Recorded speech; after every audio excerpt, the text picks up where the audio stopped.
Right, lads. Today we're going to be going through our weekly outlook, our weekly forecast for the upcoming week, like how we usually do. Also talking about switching biases last week as well. When we saw that price wasn't really behaving how we thought it would, and the importance of recognizing that and switching up throughout the week. So we'll talk about that as well. But yeah, without further ado, let's get into the charts. Right, I'll save you guys the boring stuff. I've already gone through corn, like all of the things that we usually go for, like the grains, wheat, corn, soybeans. Overall, we are bearish on on grains. Sorry, we're bearish on grains. We are bullish on live cattle, and we are bullish overall on the indices. So if we take a look at the indices, start with the E-mini S&P.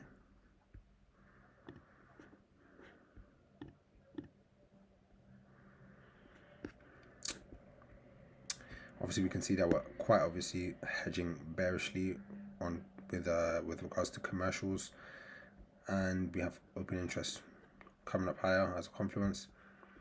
But the main thing that I want to draw your attention to is just on the hourly, looking at where we are. If you notice in here, this big red candle coming down,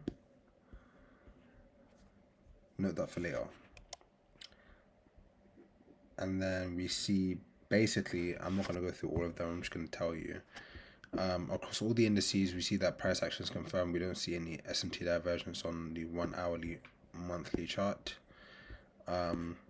However, let's bring our attention over to the dollar index, shall we? So we know last week, what we talked about is that we ended up coming up in here and getting rejected by these rejection blocks on the weekly time frame. However, what we're doing in here now is last week we were bearish instead of bullish. I did predict bullish initially last week, but then after Monday, seeing how price was just blasting through bullish PDAs, I switched my weekly bias to bearish on the dollar. Now, at the end of last week, which is what I want to draw your attention to, so let's go to the 4 hour. As we can see, at the end of last week, what we saw is price respecting bearish PDAs. So we saw us making a lower high up in here in comparison to this high over here.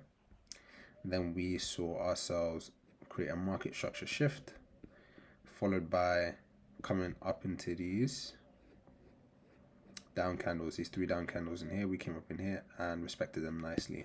This, for you for ICT traders, we know that this is a bearish mitigation block. Came up in there, respected it nicely.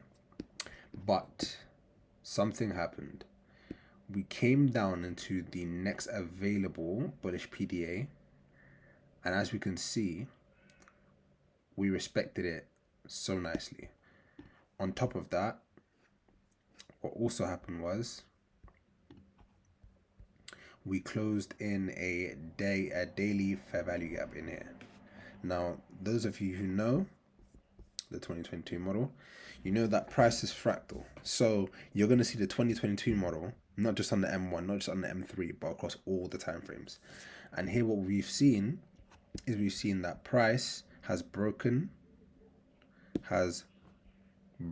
structure on the sell side of the curve over here for the dollar.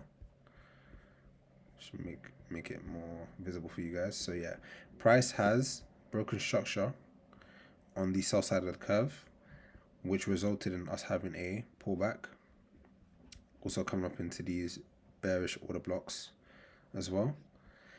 And then we fill in this fair value gap, and the next available PDA on the 4 hour, we respect it very, very nicely, blasting through this bearish mitigation block and also going up into this bearish order block here.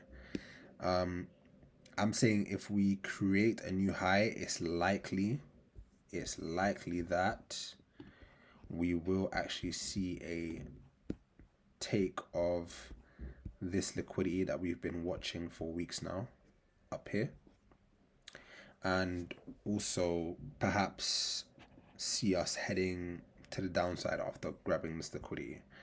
And the reason why I say that is if we actually take a look at the economic calendar, it makes a bit more sense. So let's take a look at that. So taking a look at the economic calendar, what do we see? Let's pay attention to the US dollar news, right? The news for the US dollar, let's go to Wednesday. Wednesday we have NFP at 8:15. Then we have some news around London close, but 2 p.m. we have federal funds rate. So we have the interest rate coming out, we have the FOMC statement, and we have FOMC press conference, right? So we have basically a meeting to discuss, are the interest rates dropping, are they rising, etc. The reason why I think smart money is still hedging bullishly on the stocks and indices is because they're expecting that the Fed are going to drop rates in this upcoming announcement on Wednesday. And if so, then what I'd be expecting is let's say, perhaps one of the scenarios that could unfold is that we end up taking this liquidity here, FOMC comes out, they've dropped rates. Once they drop rates, then we know that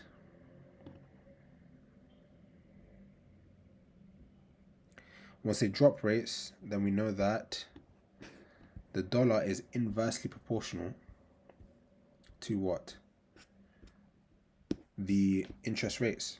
So once they come out and say, okay, cool, we're going to lower rates, we're likely to head down and be bearish on the dollar for the next 2 quarters at least. And that will likely not even be the only interest rate cut.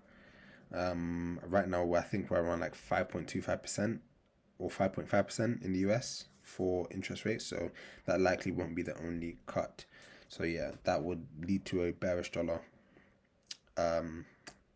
going into Q3 and Q4, in my opinion. But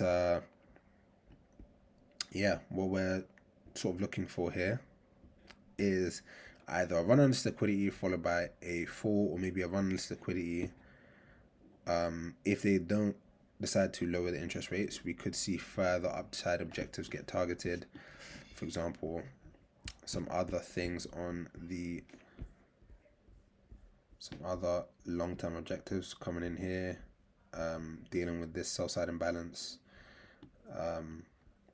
and also interacting with these bearish PDAs up in here. So yeah, that's something that we could see going into Q3. But I do think that interest rates are likely to be cut before Q4. So that's something to look out for. But yeah, overall for this upcoming week, just because of how we interacted with this bullish order block on the 4-hour,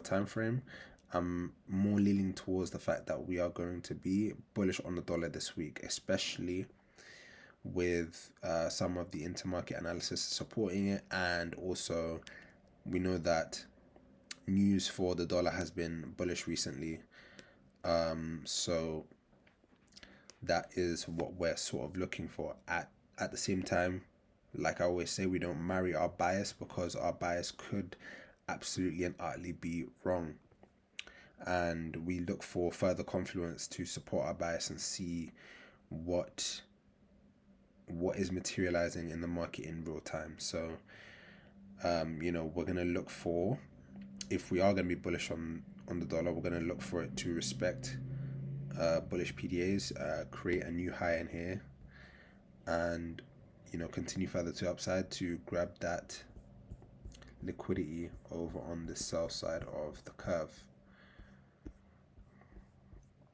But yeah, with that being said, that's been our weekly breakdown. We'll see how it unfolds.